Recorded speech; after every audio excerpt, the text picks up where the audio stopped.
20 साल से अधर में लटकी एक परियोजना जिस पर 3 साल पहले रुका काम 22 फरवरी को इसी साल शुरू हुआ था कि बड़ा हादसा हो गया। सुरंग के अंदर 50 से ज्यादा मजदूर गए थे। अचानक एक हिस्सा ढह गया। 48 घंटे से ज्यादा वक्त बीत चुका है।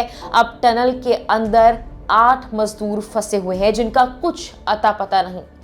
उम्मीदों के सहारे रेस्क्यू में पूरा जोर लगाया जा रहा था, लेकिन अब ये उम्मीदें भी टूटती जा रही हैं। जो लोग हादसे के दौरान बाहर निकलने में कामयाब रहे थे, उन्होंने वो भयानक मंजर बयां किया है जो उन्होंने सुरंग ढहने के दौरान देखा। उन लोगों ने क्या कुछ बताया, हुआ क्या था इस सुरंग के अंदर, एसएलबीसी सुरंग का काम क्यों सालों से चला आ रहा है, इसमें देरी क्यों हो रही है, अब मजदूरों को बचाने के लिए आखिरी सहारा कौन सी तकनीक का लिया जा रहा है, बताएंगे आपको सब कुछ डिटेल में इस वीडियो में। नमस्कार, मेरा नाम है मेघना सचदेवा और आप मुझे देख रहे हैं लोकमत हिंदी पर। सबसे पहले आप उन लोगों को सुनिए जो इस हादसे से पहले सुरंग में घुसे थे, लेकिन गनीमत रही कि वो सुरंग का हिस्सा ढहते ही भागकर बाहर निकल गए और उनकी जान बच गई। हम लोग जब बुलर के पास गए, बुलर से हवा लिए, हवा लेके जाने के वक्त पानी बढ़ा, पानी बढ़ने के बाद मोल्ड गिरने चालू हो गया। उसके बाद हम लोग देख करके पीछे भागने लगे। भागते भागते हम लोग आ रहे हैं, उस टाइम से मतलब आगे वाला आदमी पीछे रुक गया और हम लोग तो निकल गए। और जो निकलने के बाद भी पानी बहा के 2-3 लेबर को ढो के पीछे निकाल दिया। उस टाइम हम लोग जो बेहोश हो गया उसको भी हम लोग उठा करके बेल्ट में चढ़ाए। बेल्ट में चढ़ा करके उसको आधा घंटा तक हम उसको सोए, लंबे पड़ा दिए। लंबे पड़ा करके उसको हम लोग सुस्त किए। सुस्त करके खांधा में लिए, उसका बाँ पकड़ के उसके बाद हम लोग धीरे धीरे उसको हम लोग पीछे लाए। पीछे ला करके हम लोग बेल्ट एक बार मोल गिरा ना, उस टाइम झटका मारा। उस टाइम हम लोग नीचे आए। नीचे आके उसको हम लोग साथे पकड़ के बाहर लाए। जब कुछ 4-5 आदमी बाहर भागे, उसके बाद मैं एक अपना दोस्त का इंतजार किया था जो PS5 में मेरे साथ में ड्यूटी करता था। तो 5 में था, मैं 4 में था, तो उसके इंतजार कर रहा था मैं। उसके इंतजार में जब देखा कि अभी तक ले वो नहीं आया, तो वो उसको आने के बाद वो बोला मेरे को भागो, पूरा लूज गिर रहा है। तो उसको आने के बाद मैंने तो भागना चालू किया। भागा आगे, फिर थोड़ा सा रुका। मैं रुकते रुकते चला और साहब लोग था, फुरमानी सब थे, तो लोग भी पीछे देखते देखते आए। मैं आगे निकल गया।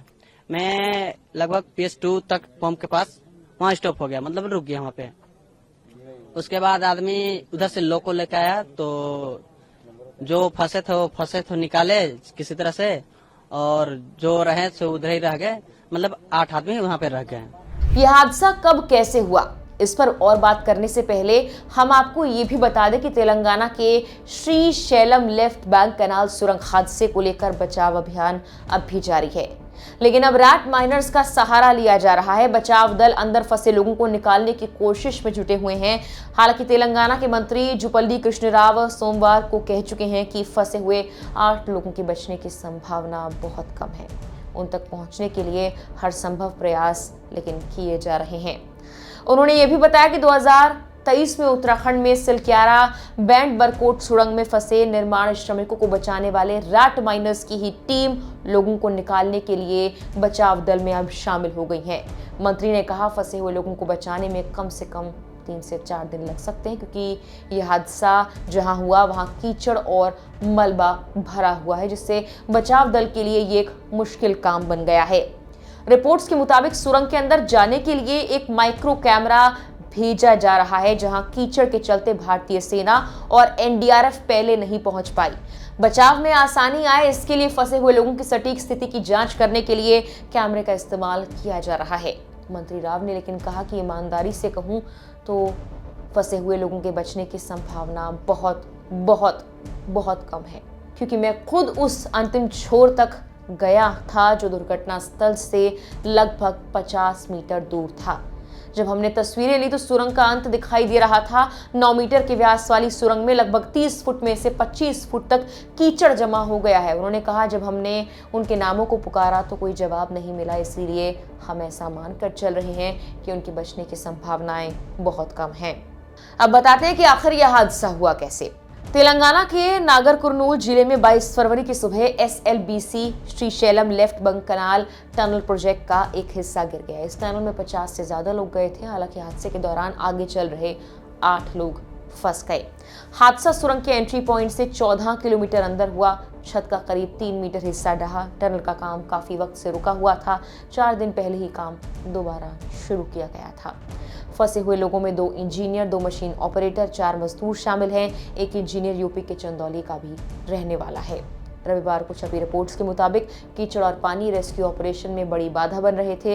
टनल के अंदर पहुंची NDRF की टीम के डिप्टी कमांडर सुखेंदु ने बताया था कि 22 फरवरी की रात करीब 10 बजे हमारी टीम स्थिति का विश्लेषण करने के लिए सुरंग के अंदर घुस गई थी। सुरंग के अंदर 13 किलोमीटर की दूरी में से 11 किलोमीटर हमने लोकोमोटिव पर और बाकी बचा 2 किलोमीटर का हिस्सा कन्वेयर बेल्ट के जरिए तय किया था। जब हम TMB यानी टनल बोरिंग मशीन के अंत में पहुंचे तो वहां फंसे श्रमिकों के बारे में हमने उनसे बात करने की कोशिश की, उनके नाम पुकारे, उनसे संपर्क कर पाए, ये कोशिश थी, लेकिन हमें कोई जवाब नहीं मिला।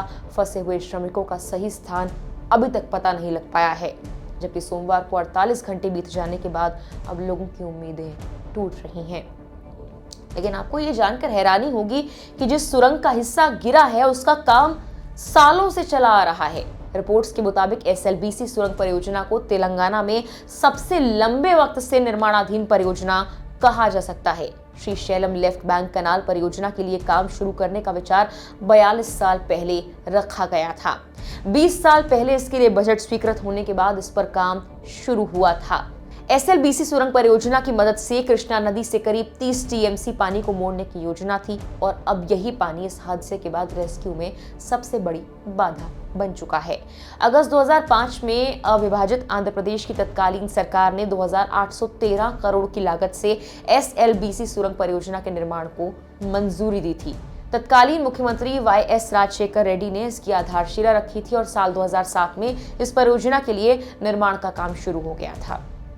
अधिकारी कहते हैं कि SLBC परियोजना साल 2010 तक तो पूरी हो जानी चाहिए थी, लेकिन अब तक इस परियोजना के पूरा होने की समय सीमा को 6 बार आगे बढ़ाया जा चुका है। मौजूदा वक्त में सीमा के मुताबिक इसे जून 2026 तक पूरा किया जाना है। इस सुरंग की शुरुआती छोर की तरफ भारी मात्रा में पानी का रिसाव होने की वजह से इसका काम मुश्किल हो गया, यानी यहाँ पानी और गाद की निकासी के दौरान काम किए जाने की जरूरत है। वहीं BBC की रिपोर्ट के मुताबिक निर्माण कंपनी ने कहा है कि परियोजना के लिए जरूरी सुरंग खोदने वाली मशीन तो कई बार खराब हो चुकी है। Retired chief engineer Shyam Prasad Reddy ने BBC से बात करते हुए कहा कि इसके अलावा इस परियोजना के लिए फंड की समस्या है। बिजली बिल का भुगतान ठीक से नहीं किया गया। निर्माण कंपनी और सरकार दोनों के बीच फंड की समस्या के चलते काम बुरी तरह प्रभावित हुआ है। उन्होंने ये भी बताया कि बीच में कटाई में आई समस्या के कारण 1.5 साल तक काम को रोकना पड़ा था। तेलंगाना सरकार ने साल 2024-25 के बजट में भी इस परियोजना के लिए 800 करोड़ आवंटित किए थे, क्योंकि इसका काम दोबारा शुरू हो रहा था। पिछले साल जुलाई में सिंचाई मंत्री उत्तम कुमार रेड्डी ने घोषणा की थी कि परियोजना को 2 साल के अंदर पूरा कर लिया जाएगा, इसके लिए कदम उठाए जाएंगे। लेकिन अब जब दोबारा सुरंग पर काम शुरू ही हुआ तो यह हादसा हो गया। वहीं BRS के कार्यकारी अध्यक्ष KT रामाराव यानी KTR ने CM रेवंत रेड्डी पर निशाना साधते हुए कहा कि तेलंगाना के मुख्यमंत्री रेवंत रेड्डी को SLBC सुरंग दुर्घटना के बारे में जिम्मेदारी लेनी चाहिए। इससे पहले अगस्त 2024 में सुनकीशाला में रिटेनिंग वॉल गिरने की घटना हुई थी और अब यह हादसा ये साफ तौर पर कांग्रेस सरकार की विफलता को दर्शाता है।